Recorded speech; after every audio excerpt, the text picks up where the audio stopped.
The meeting with OJ residents was called by the Concerned Citizens Group. 2 meetings were held, one on Saturday, the other on Monday. In attendance were representatives from the Ministry of Health, the Caribbean Environmental Health Institute (SEHI), opposition MPs including Alva Baptiste, and Internal Security Minister Guy Mayers. The meeting was called to answer concerns from residents wary about the asbestos that had been discovered at the hospital.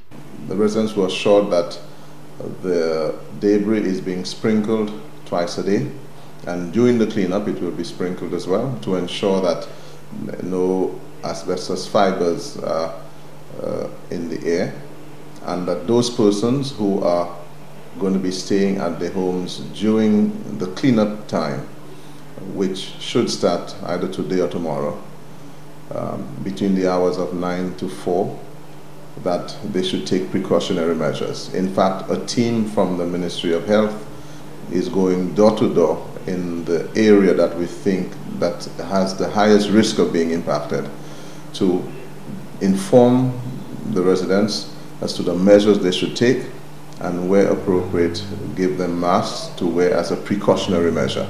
One VA4 resident who attended the Monday meeting was not pleased about the plans made to keep residents like her safe.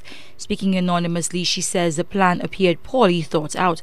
Furthermore, she thought the government needed to design a proper plan for where residents should go during the 2-week operation to rid the area of asbestos. You cannot expect me to leave my home from 9. I wouldn't want to stay in the house with my daughter because I have a baby, and you never know what might happen in the long run.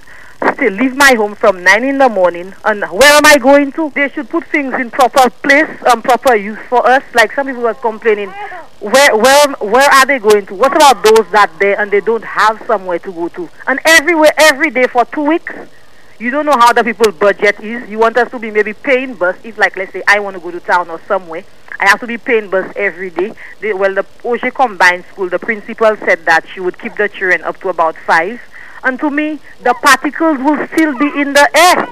The minister says the experts have ruled out the possibility of asbestos being in the area that will be attended to. He says the action is just a precautionary measure and will only affect 20 homes that are downwind of the hospital. Mayor says residents have not been asked to evacuate their homes, although a plan is in place in case they decide to leave. There is no mass evacuation being recommended by anybody.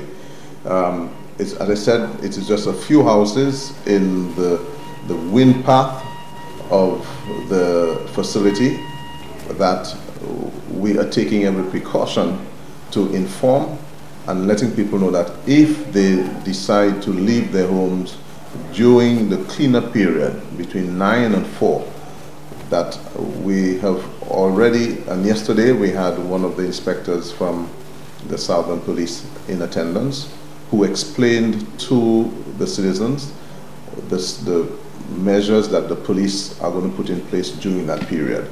So we are ensuring that the police presence will be there and that there will be no cause for concern for the security of people's homes and property. Meanwhile, the fire chief says precautions are also being taken at the medical complex to ensure the asbestos-laden roof does not affect residents or workers at St. Judes. We are assisting the Ministry of Health by dowsing down the area every day. And the reason for that is because the asbestos fibers in the atmosphere can be very dangerous. So in an effort to reduce the amount of spread of asbestos in the atmosphere, we are dowsing down whatever is left there. This is important because you don't want the neighbors, or people who are working on the site to be unnecessarily exposed. The operations to prevent exposure to the residents who live around the St. Judes Hospital is headed by SEHI consultant Dr. Lesmore Magloire. Carmi Joseph, HTS News, Channel 4.